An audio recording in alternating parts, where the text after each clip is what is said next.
système scolaire a été conçu pour vous apprendre à être un employé. Quand on y pense, en fait, l'école ne vous apprend absolument rien sur vous, mais tout sur rien. Il a dit au moment où je te paye, tu penses comme un employé. Il a dit c'est ça le piège. Les entrepreneurs travaillent gratuitement. Donc la différence fondamentale entre un employé et un entrepreneur, c'est que l'employé a une mentalité d'individualiste, alors que l'entrepreneur a une mentalité collective. Si vous êtes pauvre, vous serez toujours pauvre. C'est transmis génétiquement. C'est ça la chose effrayante. Est-ce que les gens riches grincent des dents et disent « Ne leur dites pas, Oui, Robert ». oui. Ne dis pas aux gens ce que tu sais. Laisse les pauvres. Dans cet épisode avec Robert Kiyosaki, l'auteur du livre Père riche, Père pauvre, vous allez découvrir comment est-ce que les riches deviennent de plus en plus riches et pourquoi est-ce que les pauvres ont malheureusement beaucoup de chances de le rester. C'est parti.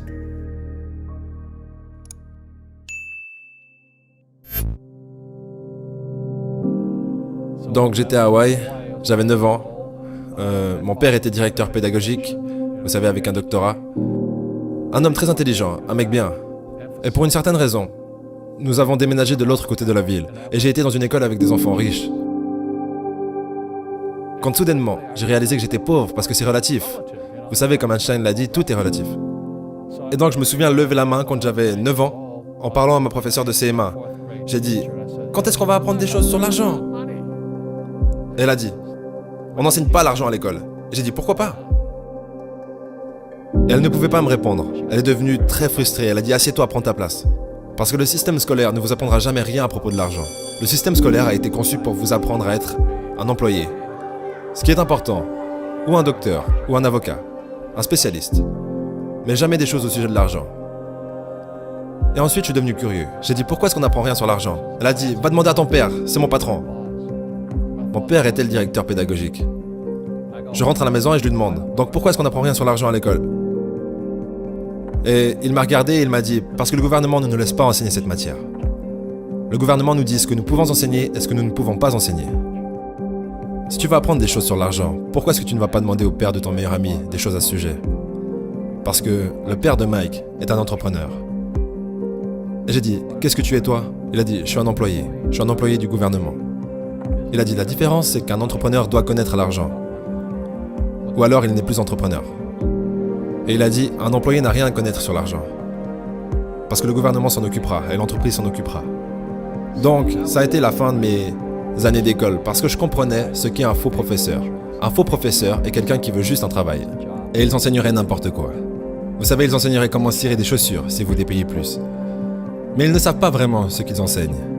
Et dans la vie, l'une des choses que je suggère aux gens, vous devez trouver un vrai professeur plutôt qu'un faux professeur. Et un faux professeur, c'est quelqu'un qui ne fait pas ce qu'il enseigne. Et un vrai professeur fait ce qu'il enseigne tous les jours. Donc mon comptable, mon avocat sont là-dedans tous les jours. Et c'est comme ça que j'ai appris, parce que chaque jour, je résous des problèmes dans mon business. Deux choses importantes que l'école ne vous apprend pas. La première, Robert Kiyosaki vient de le dire, on vous apprend rien sur l'argent. Et le peu qu'on vous apprend en réalité, c'est des choses qui sont totalement fausses. En tout cas, qui portent à confusion. On vous dit qu'un actif, ça peut être votre maison, si vous l'avez acheté. Mais en vrai, si vous achetez une maison, vous remboursez une dette, vous payez des intérêts et vous payez des assurances. Donc tous les mois, de l'argent sort de votre poche. Et selon le concept du livre Père riche, Père pauvre, un actif, c'est quelque chose qui met de l'argent dans votre poche. Et un passif, c'est quelque chose qui prend de l'argent dans votre poche. Donc ça veut dire que si vous achetez une maison mais que vous payez des intérêts tous les mois, c'est un passif. Donc j'imagine que pour la plupart d'entre vous, votre seul, entre guillemets, actif, c'est votre salaire. Mais si on y réfléchit bien, c'est aussi un passif sur un élément très important, qui est votre temps. Parce que vous pouvez gagner toujours plus d'argent, mais vous ne pouvez pas récupérer votre temps. Et lorsque vous travaillez dans un job que vous n'aimez pas, pour un salaire, ok, vous avez un actif, ce salaire, mais vous avez un gros passif sur votre temps. Et ça, c'est quelque chose à comprendre, je pense, parce que c'est ce qui m'a motivé personnellement à créer des assets, des actifs, à côté de mon asset qui était mon salaire. La deuxième chose que l'école ne vous apprend pas, c'est apprendre à apprendre. Quand on y pense, en fait, l'école ne vous apprend absolument rien sur vous, mais tout sur rien. Moi, c'est ce que je ressens. Parce que vous apprenez pas à gérer votre système émotionnel, vous apprenez pas à mémoriser, vous apprenez absolument pas à utiliser votre propre système d'exploitation, ce qui est votre corps, votre cerveau. Et du coup, c'est assez aberrant. Comment est-ce qu'on pourrait faire un bon travail en tant qu'individu si on se connaît pas ? Et du coup, l'école devra répondre à cette question. Mais malheureusement, j'ai pas encore de bonnes propositions à faire, donc on va juste continuer le débat. Donc la deuxième chose que l'école ne vous apprend pas, c'est apprendre à apprendre.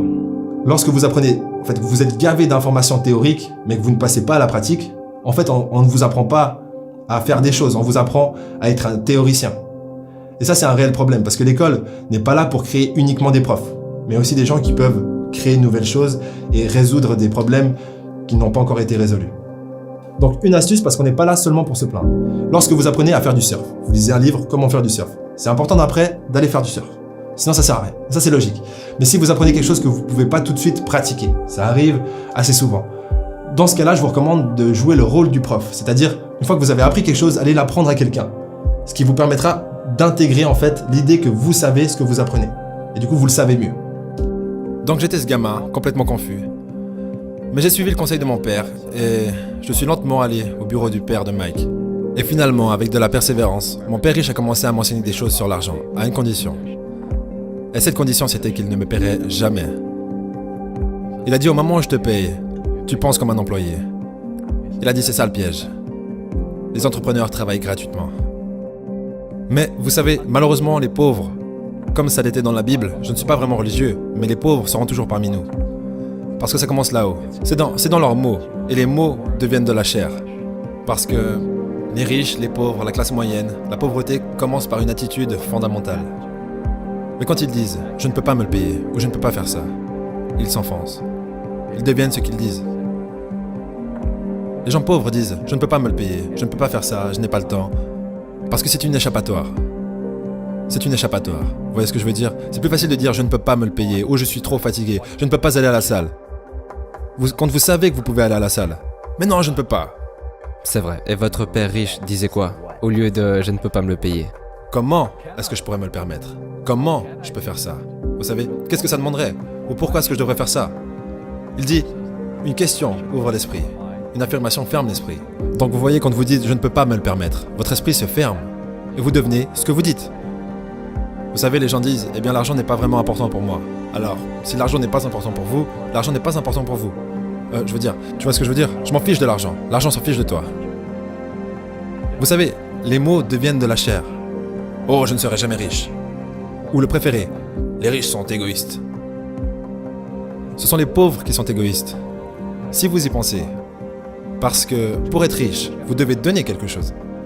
Je dois produire des livres ou des jeux. J'achète des biens immobiliers, je fournis des logements. Je crée des emplois et tout ça. C'est pour ça que je suis riche. Mais les gens égoïstes ne produisent rien. Oh non, ce sont les riches qui sont égoïstes. La pauvreté est transmise. Elle est enseignée dans les familles. Et la classe moyenne est enseignée dans les familles. Et donc, les gens là maintenant, qui sont assis à la maison, qui luttent financièrement et sont inquiets à propos de l'argent, ou juste malheureux, ils gagnent peut-être beaucoup d'argent mais sont juste malheureux de faire ce qu'ils font. Ça vous a probablement été enseigné. Vous savez, votre ego a été éduqué. Trouver un travail, travailler dur, ou vous ne serez jamais riche, ou les riches sont méchants, ou peu importe. Et avant que vous changiez votre état d'esprit, l'argent ne vous aidera pas. C'est juste. Et on voit ça avec les gens qui gagnent à la loterie. Les gens qui gagnent plus d'argent, ils ont toujours les mêmes problèmes. Parce qu'ils ont cette âme d'homme pauvre. Exact. Si vous êtes pauvre, vous serez toujours pauvre. C'est vraiment difficile pour les gens de le comprendre. Oui, l'argent disparaîtra aussi vite que ça. Juste comme la plupart des athlètes professionnels, vous savez, ils gagnent des millions de dollars. Et quoi? 65% d'entre eux sont en faillite 5 ans plus tard. C'est parce qu'ils viennent de familles pauvres. Maintenant, vous leur dites ça, et elles sont très en colère contre vous. C'est la faute des riches. Vous m'avez dépouillé. Le gouvernement m'a dépouillé. Mais malheureusement, ce que M. Lipton disait, c'est transmis génétiquement. C'est ça la chose effrayante. Comparons rapidement la différence de mentalité entre la mentalité d'un employé et d'un entrepreneur. D'ailleurs, il n'y a pas de critique ou de jugement. C'est juste des mentalités différentes, et je trouve que c'est bien de savoir dans quelle case on se trouve pour pouvoir se déplacer ou apprécier l'endroit où on est en pleine conscience.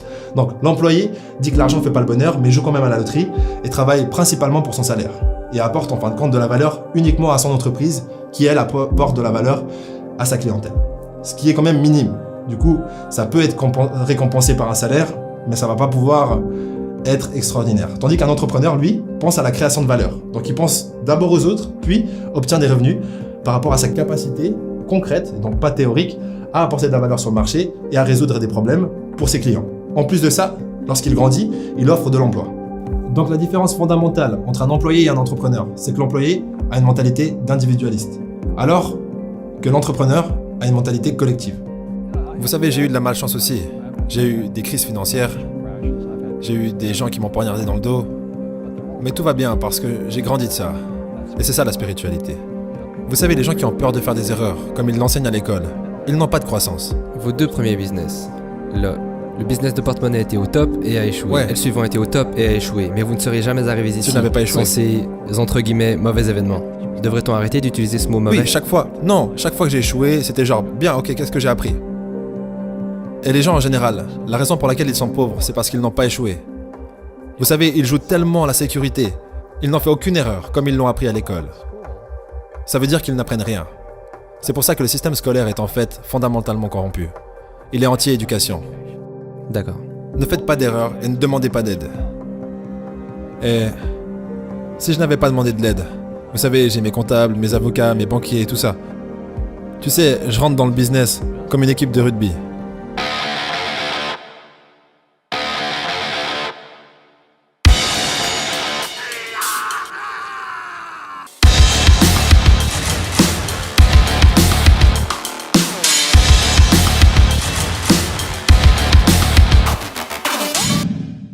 C'est boum, boum.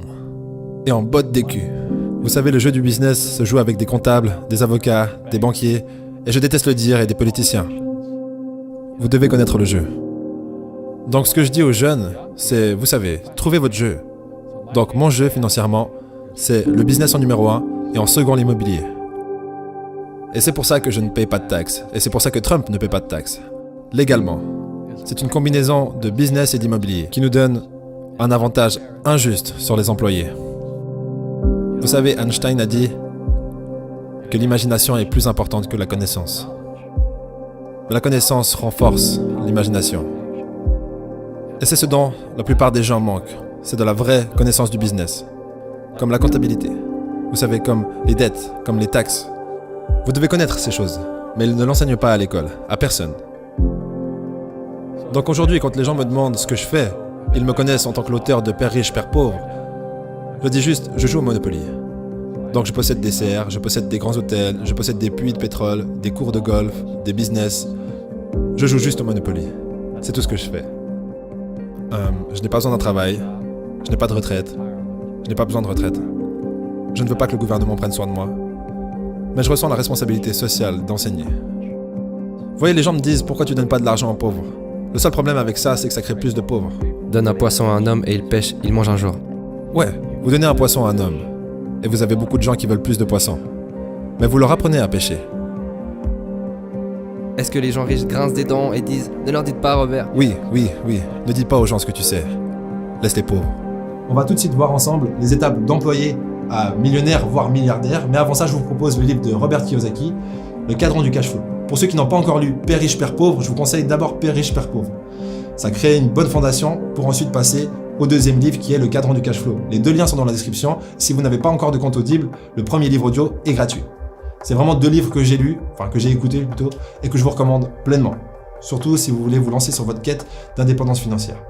Du coup, comment passer d'employé à multimillionnaire en quelques mots? Là, c'est juste le schéma. Je vous invite à faire plus de recherches. D'ailleurs, on va traiter le sujet plus en détail à l'occasion. Mais en quelques mots, vous êtes employé. Numéro 1, il faut avoir le courage d'investir le peu de ressources que vous avez, donc le peu de temps que vous avez en dehors des heures du travail et votre salaire, pour vous lancer dans une idée business. Il faut échouer. 1, 2, 3, 4, 5, 6, 7, 10 fois pour ma part.